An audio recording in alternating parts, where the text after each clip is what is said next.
Of your subconscious mind, Joseph Murphy. पिछले अध्याय में हमने जाना कि सभी युगों के महान व्यक्तियों का महान रहस्य यह था कि उनमें अपने अवचेतन मन की शक्तियों से संपर्क करने और उन्हें मुक्त करने की प्रतिभा थी। आप भी ऐसा कर सकते हैं। आपका अवचेतन मन के पास सारी समस्याओं के जवाब है। अगर आप सोने से पहले अवचेतन मन से कहें, मैं सुबह 6 बजे उठना चाहता हूँ, तो यह आपको ठीक उसी समय जगा देगा।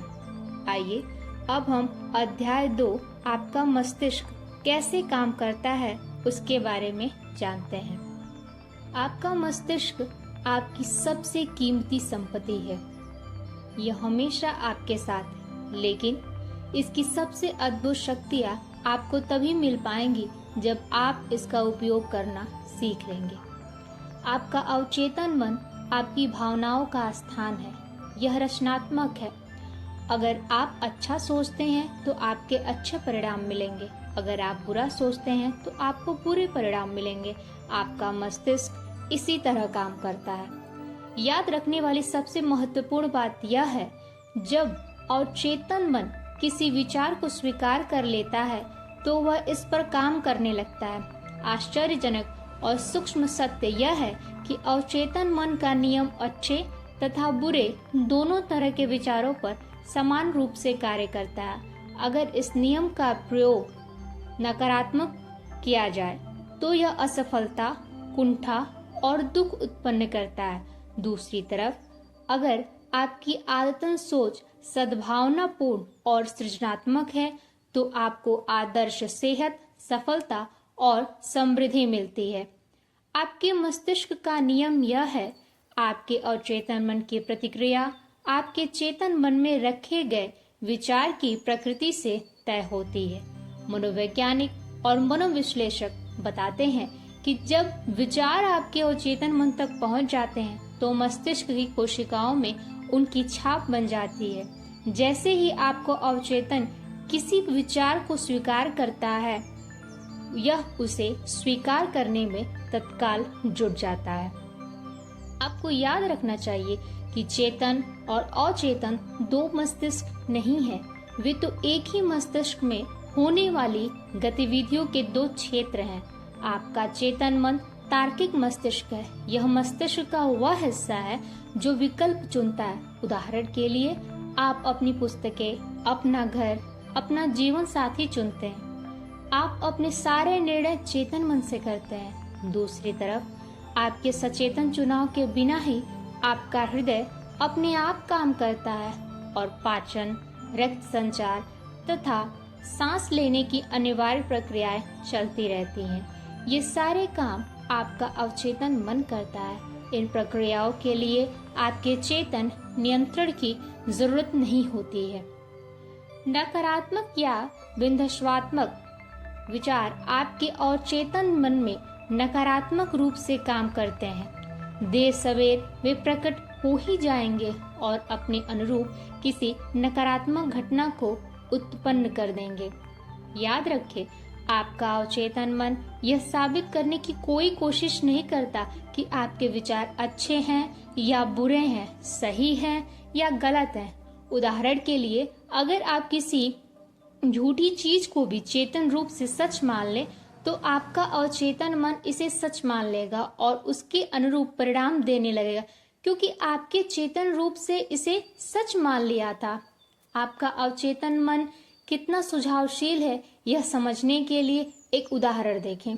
अगर कोई सम्मोहन विशेषज्ञ किसी को यह सुझाव दे कि वह नेपोलियन बोनापार्ट है या कुत्ता या बिल्ली है, तो वह व्यक्ति पूरी सटीकता से उस भूमिका को निभाने लगेगा।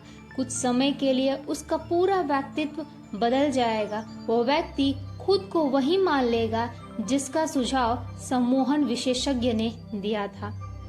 आपका अवचेतन मन भाववाचक और चैनहीन है। यह हर उस चीज को सच मान लेता है जिसे आपका चेतन मन सच मानता है। इसलिए यह महत्वपूर्ण है कि आप ऐसे विचार और आधार वाक्य चुनें जो आपको सुख पहुंचाए, आपका उपचार करे और आपकी आत्मा को खुशी से भरे। चेतन मन को कई बार यथार्थवादी मन कहा जाता है क्योंकि इसका संबंध बाहरी वस्तुओं से होता है।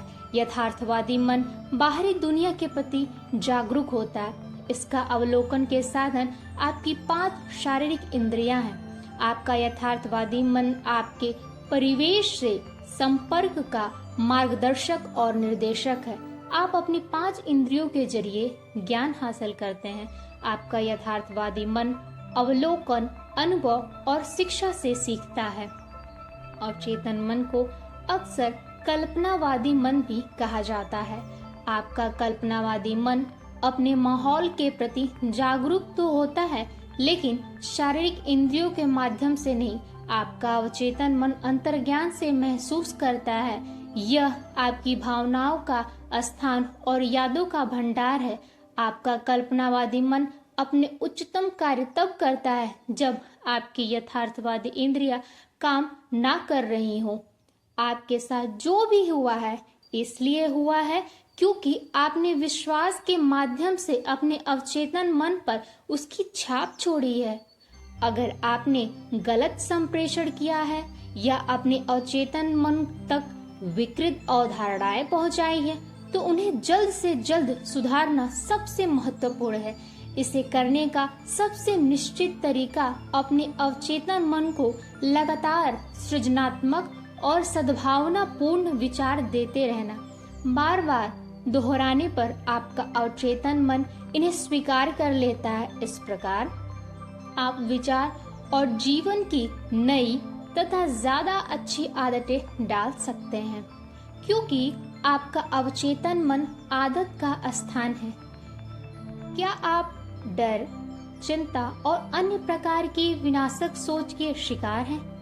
इराद है अपने अवचेतन मन की शक्ति को पहचान कर उसे स्वतंत्रता, खुशी और संपूर्ण स्वास्थ्य के आदेश देना।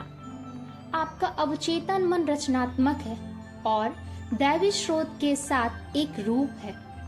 यह उस स्वतंत्रता, खुशी और संपूर्ण स्वास्थ्य को उत्पन्न करने लगेगा जिसका आदेश आपने पूरे विश्वास से दिया है। हमने अब तक जिन बातों पर विचार किया है उनसे आप देख सकते हैं कि आपका चेतन मन द्वारपाल की तरह है। इसका एक बहुत महत्वपूर्ण कार्य गलत सुझाव से आपके अवचेतन मन की रक्षा करना है। यह इसलिए महत्वपूर्ण है क्योंकि यह मस्तिष्क के एक मूलभूत नियम पर आधारित है। आपका अवचेतन मन सुझाव के प्रति बेहद संवेदनशील है। जैसा आप जानते हैं, आपका अवचेतन मन तुलना या विरोध नहीं कर सकता। यह तर्क वितर्क नहीं कर सकता और खुद कुछ नहीं सोच सकता है। ये सभी काम चेतन मन के हैं। अवचेतन मन तो बस चेतन मन द्वारा इस पर छोड़ी गई छापों पर प्रतिक्रिया करता है। यह कार्य की अलग अलग दिशाओं में से किसी एक को नहीं चुन सकता। इसे तो जो दिया जाता है यह उसे ले लेता है। सुझाव में बहुत शक्ति होती है। कल्पना करें कि आप किसी ऐसे जहाज पर हैं जो थोड़ा हिल रहा है। आप एक भयभीत सहयात्री के पास जाकर कहते हैं, आपकी हालत अच्छी नहीं दिख रही है, आपका चेहरा बिल्कुल हरा लग रहा है, मुझे लगता है कि आपको समुद्री यात्रा में होने वाली मतली हो सकती है, क्या मैं आपको केबिन तक पहुंचा दूं? यात्री का चेहरा पीला पड़ जाता है। आपने मतली के बारे में जो सुझाव अभी अभी दिया है वह उसके खुद के डर और आशंका से मेल खाता है। वह आपकी मदद लेकर डेक से नीचे अपने केबिन में पहुंच जाती। वहां पहुंचने पर आपका नकारात्मक सुझाव, जिसे उसने सही मान लिया था, सच हो जाता है। यह समझना बहुत जरूरी है कि एक ही सुझाव पर अलग अलग लोग अलग अलग तरीके से प्रतिक्रिया करेंगे। ऐसा इसलिए है क्योंकि उनकी विश्वास या अवचेतन की कंडीशनिंग अलग अलग होती है। मान ले सहयात्री के बजाय आप किसी जहाजी के पास जाकर कहते हैं, हेलो, आपकी हालत ठीक नहीं दिख रही है, कहीं आपको समुद्री यात्रा के कारण मतली तो नहीं आने वाली है। यह जहाजी के मिजाज पर निर्भर करता है कि वह आपके लचर मजाक पर हंसे या आपको वहां से दफा होने को कह दे। आपके सुझाव का उस पर कोई असर नहीं हुआ, क्योंकि उसके मन में यह विश्वास है कि समुद्री यात्रा में उसे कोई मतली नहीं हो सकती है। इस कारण उसे जरा भी डर या चिंता महसूस नहीं होगी, उल्टे आत्मविश्वास सामने आएगा। डिक्शनरी आपको बता देगी कि सुझाव किसी चीज को किसी मस्तिष्क में डालने का काम है। यह वह मानसिक प्रक्रिया है जिससे सुझाया गया विचार स्वीकार किया जाता है या कार्य रूप में परिणत होता है। याद रखें, कोई भी सुझाव चेतन मन की इच्छा के बिना अवचेतन मन पर छाप नहीं छोड़ सकता है। आपके चेतन मन ने उस सुझाव को अस्वीकार करने की शक्ति होती है।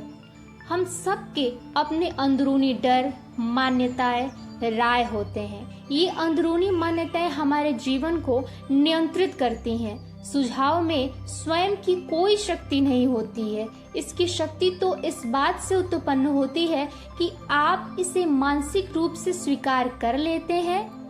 सिर्फ तभी आपका अवचेतन शक्तियां सुझाव की प्रकृति के अनुरूप काम करती है। हमारे लेखक बताते हैं कि वे वैक्सटन हॉल में लंदन ट्रुथ फोरम में नियमित रूप से भाषण दे रहे थे, जिसे वो कुछ साल पहले स्थापित किए थे।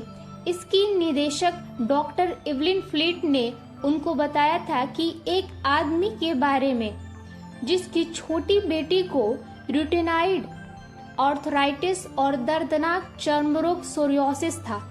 कई जगह इलाज हुआ, लेकिन डॉक्टरों की तमाम कोशिशों के बाद भी कोई फायदा नहीं हुआ। वह आदमी हताश हो गया। वह खुद से और अपने दोस्तों से बार बार कहता, अपनी बेटी को भली चंगी देखने के लिए मैं अपना दाहिना हाथ देने को भी तैयार हूँ। डॉक्टर फ्लिट के अनुसार एक दिन परिवार सैर सपाटे पर गया। कार की दुर्घटना हुई और पिता का दाहिना हाथ कंधे से अलग हो गया। अस्पताल से घर लौटने पर उसने पाया कि उसकी बेटी का अर्थराइटिस और चर्म रोग बिल्कुल ठीक हो चुका था। आपको बहुत सतर्क रहना होगा कि आप अवचेतन मन को सिर्फ वही सुझाव दे जो सही तरीके से उपचार करे, वरदान दे, ऊपर उठाए और प्रेरित करे। याद रखें, आपका अवचेतन मन मजाक नहीं समझता है। यह तो आपके आदेश का शब्दशः पालन करता है। आत्म सुझाव का मतलब है खुद को किसी निश्चित और विशिष्ट बात पर सुझाव देना। हर साधन की तरह इसके भी गलत प्रयोग से नुकसान हो सकता है, लेकिन सही तरीके से इस्तेमाल करने पर यह बहुत उपयोगी बन जाता है। जेनेट आर एक प्रतिभावान युवा गायिका थी। उसे ओपरा प्रोडक्शन में एक महत्वपूर्ण भूमिका के ऑडिशन के लिए जाना था। वह ऑडिशन के लिए बेताब तो थी, लेकिन आशंकित भी थी।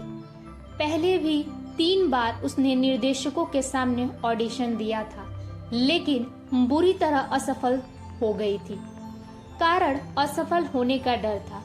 उसकी आवाज अच्छी थी, लेकिन वह खुद से कहती रहती थी, जब गाने का वक्त आएगा तो मैं बुरा गाऊंगी, मुझे वह भूमिका कभी नहीं मिलेगी, वो मुझे पसंद नहीं करेंगे, वे सोचेंगे कि मैंने कोशिश करने की हिम्मत भी कैसे की। मैं ऑडिशन देने तो जाऊंगी, लेकिन मैं जानती हूँ कि मैं असफल हो जाऊंगी। उसकी अवचेतन मन ने इस नकारात्मक आत्म सुझाव को आग्रह मान लिया। यह उन्हें सच साबित करने में जुट गया और उन्हें परिस्थितियों में बदल दिया। कारण अनचाहा आत्म सुझाव था। उसका डर हकीकत में बदल गया और उसके विचार सच हो गए। यह युवा गायिका आखिरकार अपने नकारात्मक आत्म सुझाव से उबरने में सफल हुई। उसने सकारात्मक आत्म सुझाव के माध्यम से उनका विरोध करके यह काम किया। हर दिन 3 बार वह एक शांत कमरे में अकेले जाती थी। वह एक कुर्सी पर आराम से बैठ जाती थी, अपने शरीर को ढीला छोड़ देती थी और आंखें बंद कर लेती थी। वह अपने मस्तिष्क और शरीर को यथासंभव स्थिर कर लेती थी। शारीरिक निष्क्रियता मानसिक निष्क्रियता को प्रेरित करती थी और मस्तिष्क को सुझाव के प्रति अधिक ग्रहणशील बना देती थी। डर के सुझाव का प्रतिकार करने के लिए वह खुद से बार बार कहती, मैं बहुत अच्छा गाती हूँ, मैं शांत, संतुलित और आत्मविश्वासी हूँ। हर बार वह इस कथन को धीरे धीरे, शांति से और भावना के साथ 5 से 10 बार दोहराती थी। वह दिन में 2-3 बार यह काम करती थी और एक बार रात को सोने से ठीक पहले। 1 सप्ताह बाद वह बहुत शांत और आत्मविश्वासी हो गई। जब निर्णायक दिन आया तो उसने बहुत बढ़िया ऑडिशन दिया और उसे भूमिका मिल गई। दूसरा उदाहरण, 75 साल की एक महिला को हमेशा से अपनी याददाश्त पर गर्व था। हालांकि बाकी सबकी तरह वह भी कभी कभार चीजें भूल जाती थी, लेकिन वह इस तरफ ध्यान नहीं देती थी। बहरहाल जब उसकी उम्र बढ़ी तो वह भूलने के मौकों पर ध्यान देने लगी और उनके बारे में चिंता करने लगी। जब भी वह कोई चीज भूल जाती तो हर बार खुद से कहती थी, बुढ़ापे के कारण मेरी याददाश्त कमजोर होते जा रही है। इस नकारात्मक आत्म सुझाव के कारण वह और ज्यादा नाम तथा घटनाएं भूलने लगी। वह हताश हो गई। सौभाग्य से उसे यह एहसास हो गया कि वह खुद को किस तरह नुकसान पहुंचा रही है। उसने इस प्रक्रिया को उलटने का संकल्प किया। जब भी वह सोचने लगती थी मेरी याददाश्त कमजोर होते जा रही है, तो वह रुक जाती थी। यही नहीं, वह जानबूझकर इस प्रक्रिया को उलट देती थी। दिन में कई बार वह सकारात्मक आत्म सुझाव का अभ्यास करती थी। वह खुद से कहती थी, आज से मेरी याददाश्त हर तरह से सुधर रही है। मुझे जो भी याद रखना चाहिए वह मुझे हर पल, हर जगह, हमेशा याद रहेगा। मुझे घटनाएं स्पष्टता से याद रहेंगी। मैं जो भी याद करना चाहूंगी वह मुझे तत्काल याद आ जाएगा। मुझ में हर दिन तेजी से सुधार हो रहा है। बहुत जल्दी मेरी याददाश्त पहले से बहुत अच्छी हो जाएगी। 3 हफ्ते बाद उसकी याददाश्त सामान्य हो गई। बाहरी सुझाव का मतलब है कि किसी दूसरे व्यक्ति का सुझाव।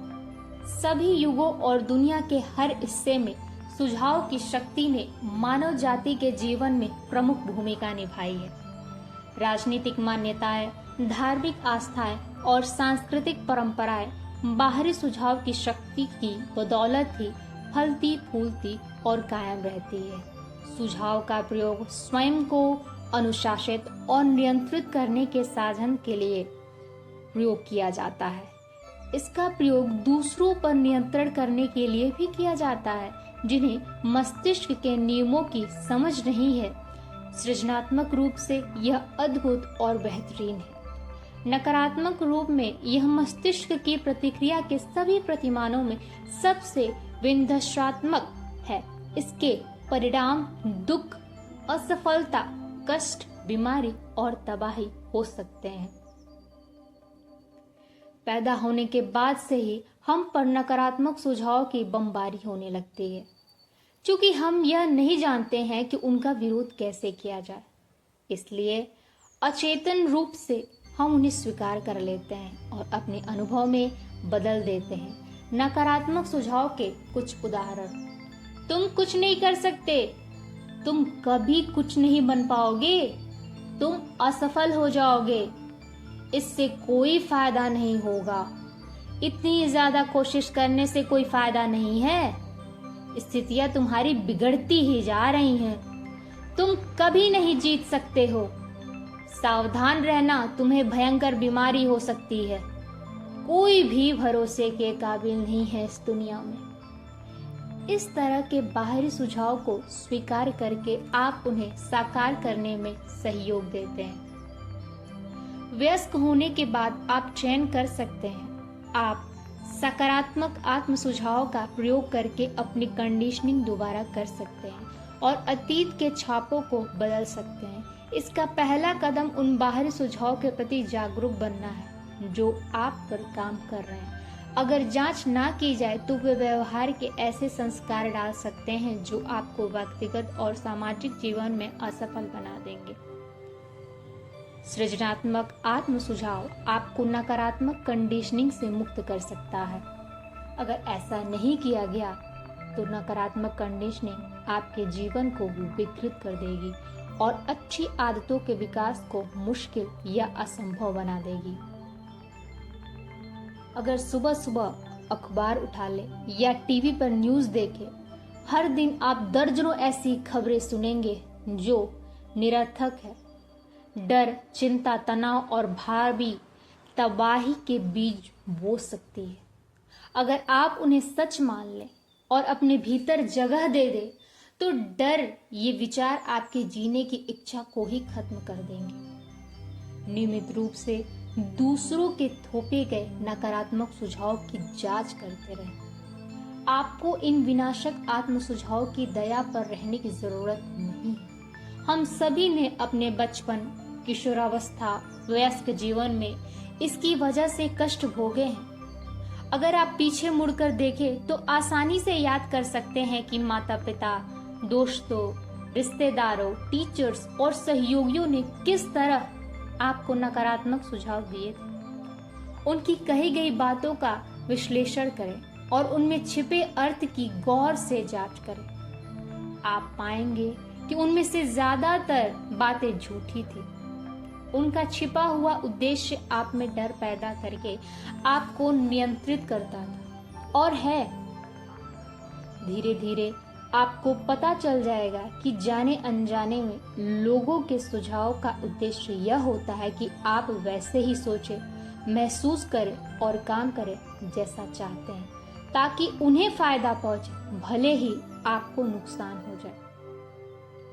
जोसेफ मर्फी के रिश्तेदार ने, भारत की एक मशहूर महिला भविष्यवक्ता ने अपना भविष्य पूछा। ज्योतिष ने उसे बताया कि उसका दिल बहुत कमजोर है और वह अगली अमावस्या को मर जाएगा।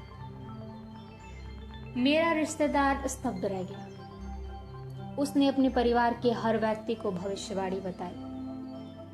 उसने अपने वकील से मिलकर वसीयत ठीक करवा ली। जब मैंने उसे उसके विश्वास से डिगाने की कोशिश की तो उसने मुझे बताया कि उस भविष्यवक्ता में अद्भुत पारलौकिक शक्तियां हैं। वह भविष्यवक्ता लोगों का बहुत भला या बुरा कर सकता है। उसे भविष्यवाणी की सच्चाई पर पूरा भरोसा था। जब अमावस्या करीब आने लगी तो वह खोया खोया रहने लगा। 1 महीने पहले यह आदमी खुश, स्वस्थ, उत्साही और जोशीला था। अब वह बीमार दिखने लगा। अमावस्या के दिन उसे बहुत बुरा हार्ट अटैक आया। वह मर गया। हालांकि उसे यह पता ही नहीं था कि अपनी मौत के कारण वह खुद है। आइए और चेतन मन की कार्य अवधि की जानकारी के आधार पर इस घटना को देखें। व्यक्ति का चेतन या तार्किक मस्तिष्क जिस बात पर यकीन कर लेता है और चेतन मन उसे स्वीकार कर लेता है और उसके अनुरूप कार्य करता है। जोसेफ मर्फी का रिश्तेदार जब उस भविष्यवक्ता के पास गया तो वह सुझाव ग्रहण करने की मनोदशा में था। भविष्यवक्ता ने उसे एक नकारात्मक सुझाव दिया जिसे उसने सच मान लिया। वह दहशत में आ गया कि उसे पूरा विश्वास था कि अगली अमावस्या को वह मरने वाला है। उसने इसके बारे में सबको बता दिया और अपनी मौत की तैयारी करने लगा। मौत के बारे में उसके डर और आशंका को उसके अवचेतन मन ने सही मान लिया तथा उसकी मौत को हकीकत में बदल दिया। अगर वह जानता कि वह अपने ही विचारों और भावनाओं द्वारा नियंत्रित है तो वह जिंदा रह सकता था। तब भविष्यवाणी बख्तरबंद टैंक पर फेंकी हुई रबड़ की गेंद जैसी होती।